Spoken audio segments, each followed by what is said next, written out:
ये आकाशवाणी है। कार्यक्रम स्पॉटलाइट में प्रस्तुत है उत्तर प्रदेश विधानसभा चुनाव के पहले चरण के मतदान पर चर्चा। इसमें भाग ले रहे हैं राजनीतिक विश्लेषक कुमार दिनेश और आकाशवाणी संवाददाता उमेश चतुर्वेदी। उत्तर प्रदेश में चुनावों की शुरुआत हो गई है। राज्य के पश्चिमी हिस्से के 11 जिलों की 58 विधानसभा सीटों के 623 प्रत्याशियों के भाग्य ईवीएम मशीनों में दर्ज हो चुके हैं। पश्चिमी उत्तर प्रदेश में कैसा रहा मतदान? मतदाताओं का ध्यान किन मुद्दों पर ज्यादा रहा? इस पर चर्चा के लिए हमारे साथ लखनऊ से मौजूद हैं वरिष्ठ पत्रकार कुमार दिनेश और आकाशवाणी संवाददाता सुशील चंद्र तिवारी। हम इन लोगों से बात करेंगे, लेकिन सबसे पहले चलते हैं मेरठ, जहां फोन लाइन पर मौजूद हैं आकाशवाणी संवाददाता संगीता श्रीवास्तव। उन्होंने चुनाव को नजदीक से देखा है, जानते हैं कि कैसा रहा पश्चिमी उत्तर प्रदेश में किसान बेल्ट में चुनाव। संगीता जी, कैसा रहा चुनाव? चुनाव यहाँ पर इस बार ऐसा रहा कि बिल्कुल शांतिपूर्वक निपटा है। कुछ इस तरह की बड़ी घटनाएं होती थी, वो नहीं हुई हैं। जैसा कि आप बात कर रहे थे मुद्दों की और किसानों की, तो वेस्ट यूपी एकदम शुगर बाउल कहलाता है। किसानों का बहुत बाहुल्य क्षेत्र है ये। हमेशा गन्ना भुगतान एक बड़ा मुद्दा रहता था, लेकिन किसान आंदोलन मुद्दा रहा है। लेकिन मुझे लगता है कि जैसे हम लोगों ने जाकर दौरा किया, तो उसके हिसाब से जब वोटिंग करने गया मतदाता, तब ये मुद्दा मुझे लगता है कि उसे ध्यान नहीं आया होगा। क्योंकि यहाँ पर जब भी चुनाव होता है तो लास्ट वाले दिन केवल ध्रुवीकरण पर आधारित हो जाता है। इस बार के नतीजे जो आएंगे वो बिल्कुल चौंकाने वाले और एकदम अलग आए। बहुत बहुत धन्यवाद संगीता जी। अब चलते हैं लखनऊ, जहां से फोन लाइन पर मौजूद हैं आकाशवाणी संवाददाता सुशील चंद्र तिवारी और वरिष्ठ पत्रकार कुमार दिनेश।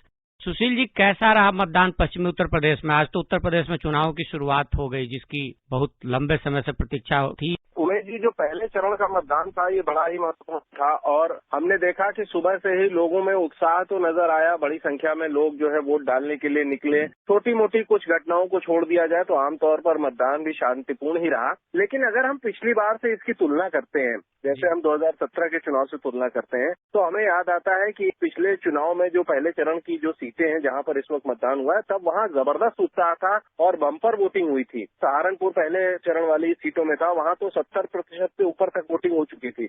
लेकिन अभी फिलहाल लोगों में काफी उत्साह रहा और अच्छी वोटिंग हुई है। एक तरीके से लोकतंत्र के लिए भी अच्छा संकेत है कि बड़ी संख्या में लोग जो है वो अपने मताधिकार का प्रयोग करने आ रहे हैं। और खासतौर पर पहली बार जो मतदाता बने हैं, जो ऐसे युवा हैं, उनमें बड़ा उत्साह देखा गया। दिव्यांगों में बड़ा उत्साह देखा गया। हमें जानकारी है कि कोरोना की वजह से किस तरीके से पहले से ही 80 वर्ष से अधिक के जो लोग थे, उम्रदराज लोग थे, उनके वोट पहले ले लिए गए थे। उसी प्रकार से और भी तमाम इंतजाम थे। कोरोना संक्रमण का एक डर भी था, बावजूद इसके लोगों का बेखौफ होकर मतदान करना ये लोकतंत्र की एक बड़ी सुनहरी तस्वीर पेश करता है। पश्चिमी उत्तर प्रदेश में मुझे लगता है कि 3K फैक्टर बहुत ज्यादा काम करता है, खासतौर पर पिछले 2 चुनावों से। पहला है किसान, दूसरा कैराना और तीसरा कानून व्यवस्था। इनका क्या असर लगा आपको? इसमें अगर एक गन्ने का भी फैक्टर जोड़ दें तो ये पूरी तस्वीर पेश करेगा कि गन्ना किसानों की एक बहुत बड़ी जो बेल्ट है वो इस पहले चरण के चुनाव में आती है। गन्ना किसानों का जो भुगतान है, आप देखेंगे कि जो पार्टियों के विभिन्न घोषणा पत्र जारी हुए हैं, सबने प्राथमिकता के आधार पर कहा है कि 15 दिन के अंदर हम भुगतान कराएंगे। मतलब ये ऐसा इशू है जो लोगों की कोर को टच करता है, लोगों की नब्ज से जुड़ा हुआ है। तो इस पे सबका फोकस रहा है। तो किसान आप जोड़े, उसी में आप गन्ना को भी एक अलग से फैक्टर माने। और कानून व्यवस्था, आपने बिल्कुल सही कहा कि ये ऐसा क्षेत्र है जो कानून व्यवस्था के लिए पहले काफी बदनाम रहा है और भारतीय जनता पार्टी का दावा था कि ये उन्होंने बेहतर किया है। लेकिन आप विपक्ष को देखें तो बेरोजगारी, किसान और गन्ने के भुगतान के मुद्दे पर लगातार हमलावर बने हुए थे। तो ये 4-5 मुद्दे हैं। इसके अलावा बेरोजगारी भी एक प्रमुख मुद्दा है। बड़ी संख्या में युवा बेरोजगार हैं, उसको भी आप जोड़ दें तो कानून व्यवस्था अहम मुद्दा है। बिल्कुल सही आपने कहा। किसानों की बात, लगातार हमने देखा कि किस तरीके से किसान आंदोलन में भी यहाँ के लोगों का जबरदस्त समर्थन था, लोग बड़ी संख्या में शामिल हुए थे। तो उसका भी एक असर रहेगा। हालांकि बाद में किसान आंदोलन की वजह से या अन्य कारणों से जो भी हो, ये कानून वापस कर लिए गए, कृषि कानून। तो उसका किस तरीके से उसका परिणामों पर असर होता है, चुनाव के नतीजों पर असर होता है, ये भी देखने की बात होगी। ये बहुत ही महत्वपूर्ण मुद्दे हैं। सुरक्षा और कानून व्यवस्था अहम मुद्दा है इस क्षेत्र के लिए। बिल्कुल ठीक कह रहे हैं कुमार दिनेश जी। जिन 58 सीटों पर चुनाव हुआ है, ये पश्चिमी उत्तर प्रदेश की सीटें एक जमाने में चौधरी चरण सिंह का गढ़ होती थी। बाद के दौर में आप देखेंगे तो कल्याण सिंह और मुलायम सिंह यादव का गढ़ होती थी। मायावती भी इसी इलाके से आती हैं, बुलंदशहर से। क्या लगता है इस बार किसका करिश्मा चल पाएगा? जैसे मैंने 3K की बात की, कैराना, किसान और कानून व्यवस्था, उसमें एक चौथा के जुड़ता है करिश्मा।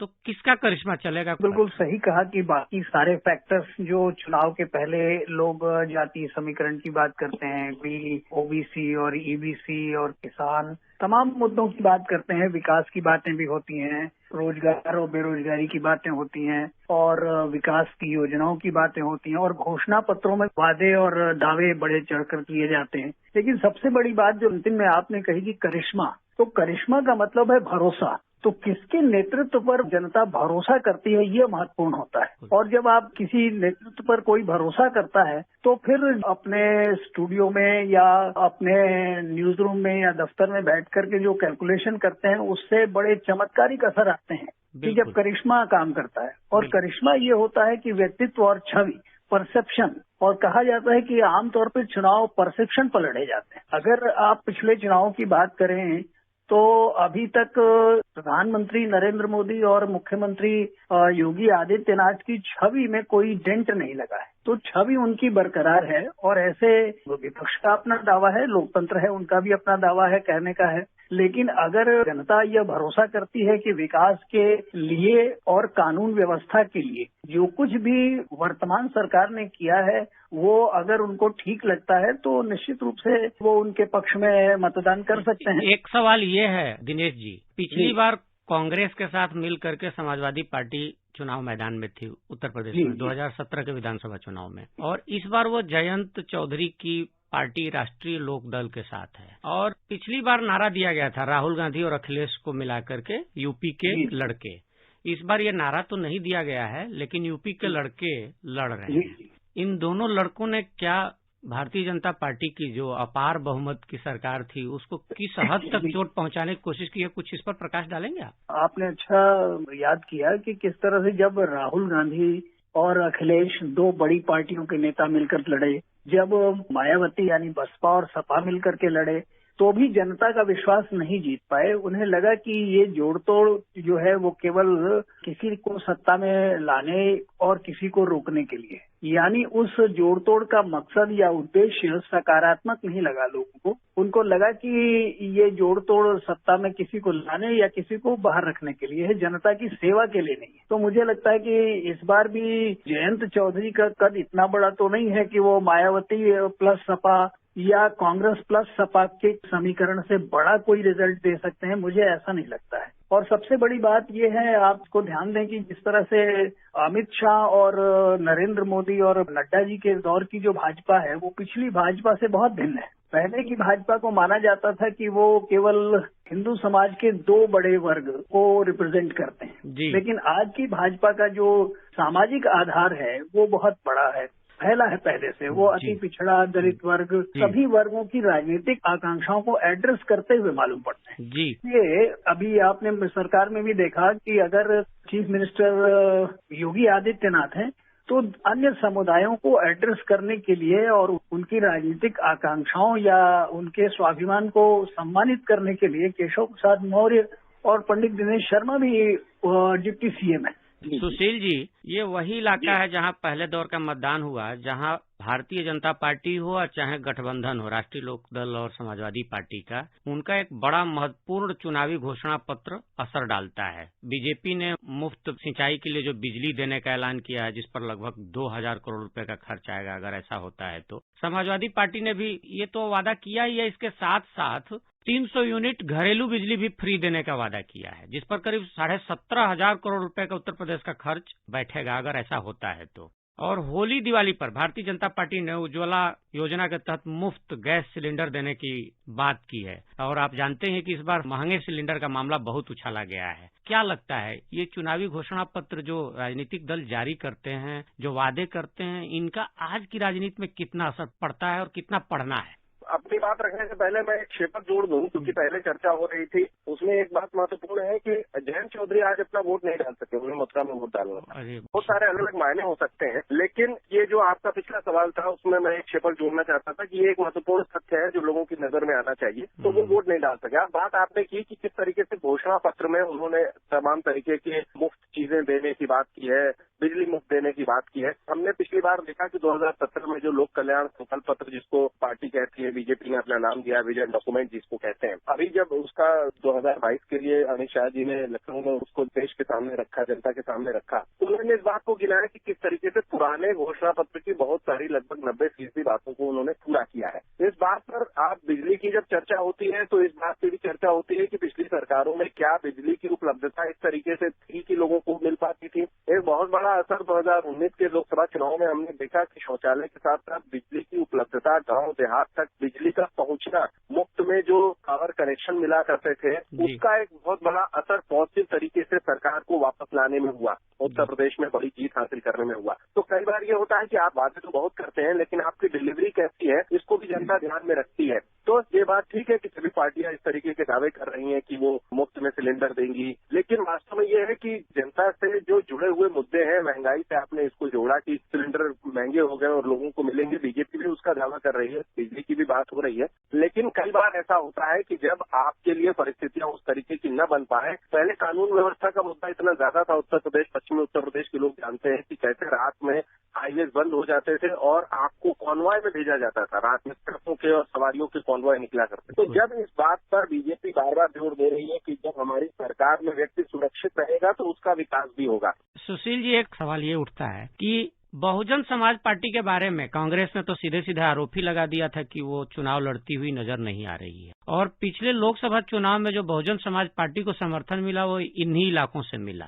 क्या लगता है इस बार बहुजन समाज पार्टी कुछ छुपा हुआ रुस्तम बन के साबित करेगी? या बहुजन समाज पार्टी को कम करके आंकना जो है भूल होगी। आप सभी जानते हैं कि जो पश्चिम की ये बेल्ट है, जैसे आगरा, जिसे राजनीतिक भाषा में दलित कैपिटल भी कहा जाता है उत्तर प्रदेश की, किसी समय में आगरा जो है वो बीएसपी का सबसे बड़ा गढ़ हुआ करता था। सहारनपुर की हरौड़ा सीट जो सहारनपुर ग्रामीण हो गई है, इससे सटे हुए जो इलाके हैं जो मायावती के प्रभाव वाले हैं, इन इलाकों में बीएसपी का काडर भी मजबूत था और पार्टी का बहुत जबरदस्त प्रदर्शन भी हुआ करता था। आप उसको बिल्कुल भी शून्य मानकर नहीं चल सकते। बहुजन समाज पार्टी का काडर अभी भी मौजूद है और पार्टी अच्छा प्रदर्शन करने का प्रयास कर रही है। मायावती ने तमाम रैलियां भी की हैं। कुमार दिनेश जी, ये बताइए कि पश्चिमी उत्तर प्रदेश का कितना असर पड़ता है यहाँ की वोटिंग का, यहाँ के मुद्दों का, यहाँ के परसेप्शन का, और कितना पड़ता हुआ नजर आ रहा है इस बार? मुझे लगता है कि मतदाताओं के मन में ये स्पष्ट है कि वो लखनऊ में एक सरकार चुन रहे हैं, वो कोई जिला परिषद की सरकार नहीं चुन रहे हैं, वो कोई स्थानीय निकाय का चुनाव नहीं कर रहे हैं। सुशील जी, अगर एक वेव किसी पार्टी के पक्ष में तैयार होती है तो निश्चित तौर से उसका असर दूसरे चरणों पर भी पड़ता है। राजनीतिक भाषा में इसे जो है लखनऊ के दुर्ग का किला जो है उसका द्वार कहा जाता है पश्चिमी उत्तर प्रदेश को। भारतीय जनता पार्टी की जब भी लखनऊ में सरकार बनी है उस वक्त उसका पश्चिम में प्रदर्शन जबरदस्त रहा। पहले भी जब सरकारें बनी है, चाहे कल्याण सिंह की सरकार हो, चाहे राजनाथ सिंह की सरकार हो, अब के भी आप आंकड़े देखें तो बीजेपी का पश्चिम में प्रदर्शन जब अच्छा रहा है तब तक उसकी सरकार जो है वो लखनऊ में बनी है। जिसे आप कहते हैं कि शुरुआती ओवरों में जब अच्छी स्टार्ट मिल जाती है तो उसका पूरे मैच पर असर पड़ता है। अगर पार्टी के पक्ष में अच्छा मतदान होता है तो एक काडर में उत्साह बढ़ता है, लोगों के प्रति भी जिस परसेप्शन की बात दिनेश जी कह रहे थे वो एक परसेप्शन तैयार होता है और कुछ ना कुछ वो फ्लोटिंग वोटों पर भी असर डालता है। मतलब आपने एक तरह से राजनीति को भी क्रिकेट के मैच की तरह कर दिया। दिनेश जी कुछ कह रहे थे? उत्तर प्रदेश के बारे में अभी सुशील जी जो कह रहे थे उसमें मैं एक बात और जोड़ना चाहता हूँ जो संकेतक हो सकते हैं। सुशील जी ने कहा कि जयंत चौधरी वोट नहीं दे पाए, तो ये क्या महज संयोग तो नहीं होगा कि जयंत चौधरी जैसा एक कद्दावर नेता मतदान केंद्र तक नहीं जा सका होगा, या कोई कठिनाई आई होगी, या सुरक्षा की समस्या होगी? ऐसा तो नहीं हुआ होगा। निश्चित रूप से उसके पीछे कोई ना कोई कारण रहा होगा और हर पॉलिटिशियन के छोटे छोटे मूव्स के प्रति भी उसके संदेश निहित होते हैं। तो एक तो जयंत चौधरी का वोट ना देना। अभी आप आगरा की बड़ी चर्चा कर रहे थे, तो आगरा के बहुत बड़े नेता और वहां से लोकसभा की सीट को रिप्रेजेंट कर चुके राज बब्बर, उनका भी अपने दल से मोहभंग होना, किसी दल में और न जाने का निर्णय करना, राज बब्बर का इस तरह से ऐन चुनाव के पहले अपने नेतृत्व से मोहभंग होना, जयंत चौधरी का वोट न देना, तो पश्चिमी उत्तर प्रदेश में जो विपक्ष की राजनीति है उसके लिए कोई बड़े अच्छे संकेत नहीं है। जी, आप सबने इस चर्चा में जानकारी दी, बहुत सारे विचार जाहिर किए, और मतदाताओं के मूड को भी जाहिर किया और राजनीतिक मुद्दों पर भी चर्चा की। हमारी चर्चा इसी तरह से आगे भी जारी रहेगी। आप सब इस चर्चा में शामिल हुए, कुमार दिनेश जी और सुशील चंद्र तिवारी जी, आपका बहुत बहुत धन्यवाद। धन्यवाद जी, धन्यवाद। अभी आप सुन रहे थे उत्तर प्रदेश में पहले चरण के विधानसभा चुनाव पर चर्चा। इसमें भाग ले रहे थे राजनीतिक विश्लेषक कुमार दिनेश और आकाशवाणी संवाददाता उमेश चतुर्वेदी। ये कार्यक्रम आकाशवाणी के समाचार सेवा प्रभाग द्वारा प्रस्तुत किया गया। इसे आप हमारे mobile app News on AIR और YouTube channel News on AIR official पर भी सुन सकते हैं।